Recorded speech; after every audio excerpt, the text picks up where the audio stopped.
Dhaka premier league বাংলাদেশের one day performance দেখলে Dhaka premier লিগের মান কেমন এখন বর্তমানে সেটা নিয়ে প্রশ্ন ওঠে। ধীরে ধীরে ডিপিএল তার মান হারাচ্ছে, অথচ অতীতে ঢাকা প্রিমিয়ার লিগ শক্ত ছিল বলেই বাংলাদেশ দল ওয়ানডেতে দুর্দান্ত একটা দল ছিল।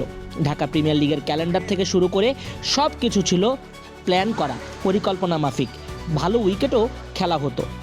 কিন্তু দিনকে দিন টুর্নামেন্টের মান নষ্ট হচ্ছে, আগের মতো প্রতিযোগিতা নাই। এবারের ঢাকা প্রিমিয়ার লিগ 2024-25 মৌসুম হচ্ছে রমজানের মধ্যে।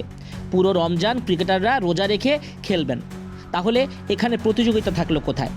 জাতীয় দলের ক্রিকেটার শরীফুল ইসলাম সহ অনেকেই অনুশীলন শুরু করে দিয়েছেন।